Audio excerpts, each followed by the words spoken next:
হরে কৃষ্ণ। আমি বিরাজ রায়। আপনারা দেখছেন ব্রহ্মবাণী ইউটিউব চ্যানেল।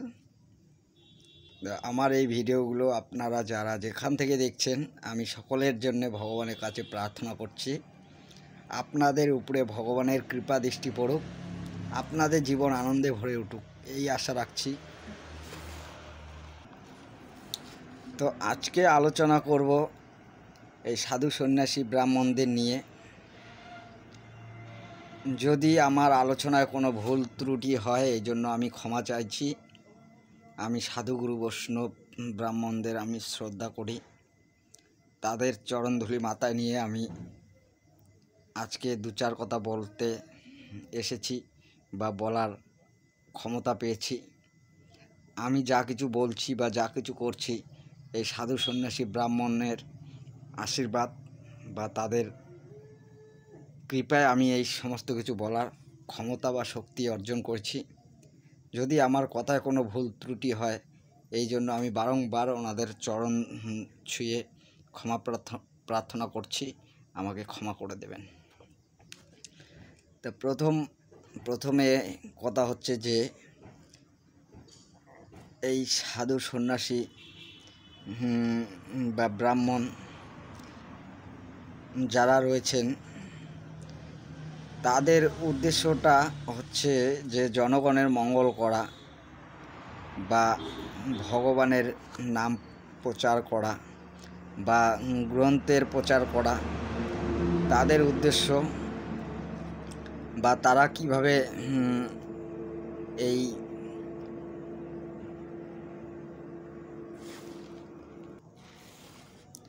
বা তাদের চেষ্টা হচ্ছে যে কিভাবে এই সমাজের মানুষকে সুন্দরভাবে গড়ে তোলা যায় বা এই সমাজ ব্যবস্থাকে কিভাবে সুন্দর করে তোলা যায় বা আজকে আমাদের দেশের যে পরিস্থিতি চলছে বা এই পরিস্থিতিকে কিভাবে ভালো করা যায় বা যারা অধর্মের পথে চলছে তাদেরকে কিভাবে সৎ পথে আনা যায়, তাদের কিন্তু এরকম চিন্তাধারা বা এইরকম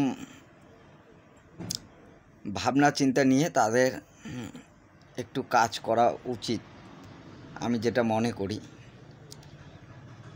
কিন্তু যদি তারা এই সমস্ত কিছু বাদ দিয়ে শুধু ধর্মগ্রন্থ পাঠ করে সমাজকে পরিবর্তন করতে চায় বা তারা যদি ভুল আর ভালোটাকে বুঝতে না পারে, তাহলে কিন্তু তাদেরও যে একটা সম্মান, তাদের যে একটা তাদের প্রতি যে মানুষের একটা বিশ্বাস, সে বিশ্বাসটা কিন্তু ধীরে ধীরে উঠে যাবে।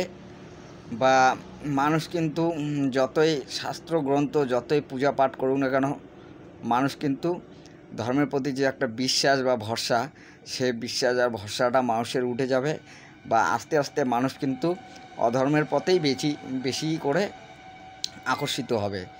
তাই আমি তাদের কাছে হাত জোর করে নিবেদন করছি বা অনুরোধ করছি, আপনারা শুধু ধর্মগ্রন্থ পাঠ করে বা ধর্মগ্রন্থের যে শ্লোক আপনারা মানুষকে শোনান বা শ্রবণ করান, সেই ধর্মগ্রন্থের শ্লোক বা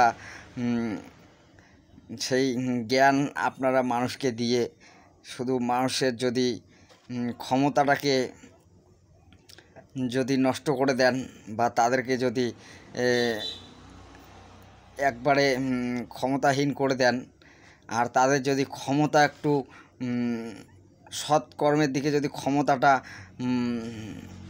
মানে বাড়াতে না পারেন বা সৎকর্মের দিকে তাদের যদি ক্ষমতা না পায়, সৎকর্ম করার যদি ক্ষমতা না পায়, তাহলে কিন্তু তারা একবারে দুর্বল হয়ে পড়বে বা তারা আস্তে আস্তে খারাপের দিকে চলে যাবে।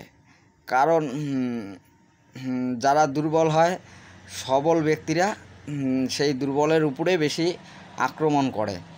আর তাই আপনারা যদি তাদেরকে যদি শুধু দুর্বল করার চেষ্টা করেন, মাছ মাংস আমিষ খাওয়ার বর্জন বা অসৎসঙ্গ বর্জন বা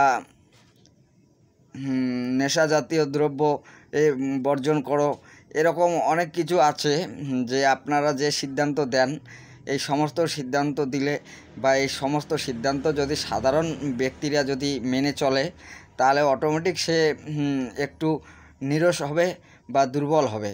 কিন্তু দুর্বল হওয়ার পরে তাদেরকে তো সবল করতে হবে, তাদেরকে তো ক্ষমতা দিতে হবে, তারা যাতে ভালো কাজটা করতে পারে, তারা যাতে ভালোর পাশে থাকতে পারে, সেরকম পথটাও তো আপনাদেরকে দেখাতে হবে। আপনারা যদি সে পথটা দেখাতে না পারেন, আপনারা যদি তাদেরকে যদি সে ক্ষমতাটা দিতে না পারেন, আপনারা যদি তাদেরকে যদি খালি আটকে রাখেন বা অসৎ কর্ম করা যাবে না, অসৎ পথে চলা যাবে না, নেশা করা যাবে না, এরকম যদি আপনারা যদি তাদেরকে যদি অসৎ কর্ম থেকে ত্যাগ করান, কিন্তু তাহলে তো তাদেরকে সৎকর্ম করার জন্য ক্ষমতা দেওয়া লাগবে যে তোমরা এই সৎকর্মটা করো, তোমাদের পাশে আমরা আছি বা আমাদের পাশে তোমরা থাকো, এরকম তো ক্ষমতা দিতে হবে। যদি এই ক্ষমতাটা যদি আপনারা দিতে না পারেন, সৎকর্ম করার ক্ষমতাটা যদি দিতে না পারেন, যদি অসৎকর্ম করতে তাদেরকে বাধা দেন, তাহলে তো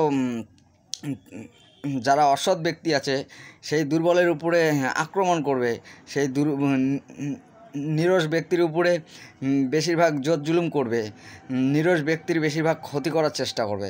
তাহলে আপনারা এই জিনিসটা কেন বুঝতে পারছেন না যে তাদেরকে শুধু দুর্বল করলে চলবে না, তাদেরকে সবলও করতে হবে, তাদেরকে সেরকম শক্তি ক্ষমতা দিয়ে তাদেরকে ধর্মের পথে পরিচালিত করতে হবে বা তাদেরকে ধর্মীয় ক্ষমতা দিতে হবে বা তাদেরকে সবল করে তুলতে হবে। এইটুকু তো আপনাদেরও বোঝা উচিত যে আপনারা যদি তাদেরকে শুধু নিরামিষ আহার করে বা অসৎ কর্ম থেকে ত্যাগ করে যদি তাদেরকে দুর্বল বানান বা তারা যদি শক্তিহীন হয়ে পড়ে, তাহলে সংসার কী করে চলবে বা তারা কী করে চলবে এই সমাজের মধ্যে। তাই আমি বলছি আপনারা একটু বিচার বিবেচনা করে আপনারা আপনাদের যে চিন্তাধারা বা আপনাদের যে জ্ঞান, সেটাকে একটু সঠিকভাবে কাজে লাগিয়ে জনগণের যাতে মঙ্গল হয়, জনগণের যাতে উপকার হয়, সেরকম একটু চিন্তাধারা করুন। শুধু দুর্বল করার চেষ্টা করবেন না বা এরকমটা শুধু বললে হবে না যে এটা করা যাবে না, ওইটা করা যাবে না, কিন্তু এইটা করা না গেলে ওটা করা না গেলে যেটা করা যায় সেটাকে করার শক্তি ক্ষমতাটা তো আপনাদেরকেই দিতে হবে। যদি এ ক্ষমতাটা যদি দিতে না পারেন, যদি তাদেরকে যদি নিরস করেন বা তাদেরকে যদি দুর্বল করেন আর তাদেরকে যদি সবল করার চেষ্টা না করেন, তাহলে কিন্তু ধর্ম টিকে থাকবে না। তাই আমি আপনাদের কাছে এইটাই অনুরোধ করছি, এইটাই প্রার্থনা করছি। আমার যদি কোনো ভুল ত্রুটি হয় আপনারা সকলে আমাকে ক্ষমা করবেন, কারণ আমি সাধু সন্ন্যাসী ব্রাহ্মণের উপরে আমার পুরো ভরসা আছে যে তাদের মধ্যে অনেক ক্ষমতা রয়েছে, কিন্তু তারা ক্ষমতার ব্যবহার প্রয়োগ করতে চাইছে না। এই জন্যে আমি বলছি যে তোমরাও একটু চেষ্টা করো যাতে জনগণের মঙ্গল করা যায়, ভুল আর ভালোটাকে ধরার চেষ্টা করো, যাতে ভুলটাকে সংশোধন করা যায় বা ভুলটাকে সংশোধন করে যাতে ভালো করা যায়। এতে সকলের মঙ্গল হবে, আপনাদেরও মঙ্গল হবে, সাধারণ জনগণেরও মঙ্গল হবে।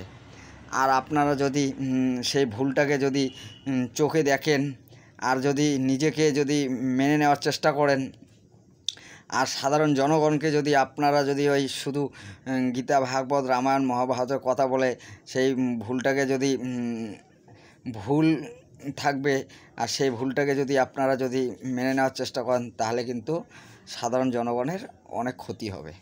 তাই আমি চাইব যে তোমরা একটু চেষ্টা করো যাতে সাধারণ জনগণের যাতে মঙ্গল হয়, সাধারণ জনগণ যাতে শক্তিশালী হয়, সাধারণ জনগণ যাতে ধর্মের জন্যে কিছু করতে পারে বা এটা প্রমাণ দিতে পারে যে আধ্যাত্মিক লাইনেও অনেক শক্তি ক্ষমতা রয়েছে, সাধারণ জনগণ যাতে এটা করতে পারে। তার বেশি বড় করছি না, এই ভিডিওটা এখানে শেষ করছি। নমস্কার, ভালো থাকবেন। আমার ভুল ত্রুটি হলে ক্ষমা করে দেবেন। আমি অজ্ঞানী, আমার সেরকম কোনো জ্ঞান নেই। কিন্তু পরিস্থিতি হিসাবে আমি নিজেকে আটকাতে পারছি না, তাই আমার কিছু মতামত আপনাদের সামনে তুলে ধরছি। যদি ভুল ত্রুটি হয় এই জন্য আমি ক্ষমা চাইছি। হরে কৃষ্ণ।